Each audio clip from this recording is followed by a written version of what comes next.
खेत और विदेशी। आज एक प्रतियोगिता का आयोजन किया गया। एक तस्वीर को देखकर उस पर एक मौलिक कहानी या निबंध लिखना था। प्रतियोगिता में दी गई तस्वीर को बड़े गौर से मैं देखने लगा। उस तस्वीर में एक विदेशी मूल का अधेड़ व्यक्ति खुशी का इजहार करते हुए धान के खेत में खड़ा था। इस तस्वीर को मैं बड़े गौर से देखने लगा, पर मुझे ना तो कोई कहानी सूझ रही थी और ना ही कोई निबंध। पर मैं अपना लैपटॉप खोलकर कुछ नाहक ही लिखने लगा। 2 शब्द मेरे जहन में कौंधे, खेत और विदेशी।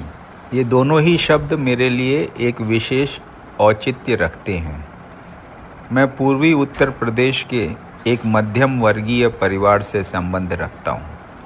मेरे पिता उत्तर प्रदेश सरकार में कार्य करते थे और डिप्टी कलेक्टर के पद से सेवानिवृत्त हुए थे। मेरे पिता एक बेहद ही गरीब कृषक परिवार से ताल्लुक़ रखते थे। बहुत गरीबी में रहते हुए वो काफ़ी संघर्षों के बाद नायब तहसीलदार के पद पर नियुक्त हुए थे और फिर पदोन्नति प्राप्त कर डिप्टी कलेक्टर के पद तक पहुँचे थे। मेरे बचपन के दिनों में मैं अपने परिवार के साथ अपने पैतृक गांव में गर्मी की छुट्टियां मनाने जाता था और इस दौरान ही मेरा गांव और खेतों से परिचय हुआ था। इसके बाद मैं अपनी पढ़ाई पूरी कर एक कंपनी में कार्यरत हो गया। उस कंपनी में काम करते हुए मैंने 25 वर्ष पूरे किए। इन 25 वर्षों के दौरान मैं खेतों से दूर होता चला गया। साथ ही मेरा मुझसे ही एक और परिचय हुआ। मैं इस दौरान परप्रांतीय बन गया। 25 वर्ष मैं अपने प्रांत से दूर रहकर अपने अस्तित्व की खोज करता पाया गया।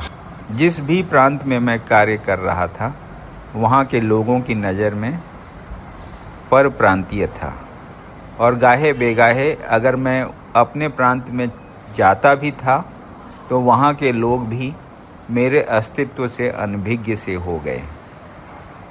उनके लिए भी मैं एक आगंतुक सा बन के रह गया। अपने ही देश में विदेशी।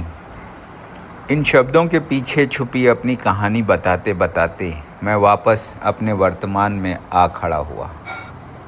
मैंने यह ध्यान दिया कि बरबस ही मैंने एक लघु कथा या आत्मकथा का एक पन्ना लिख डाला। मैंने अपने विचारों और लैपटॉप दोनों को विराम दिया और अपनी प्रविष्टि प्रेषित कर दी।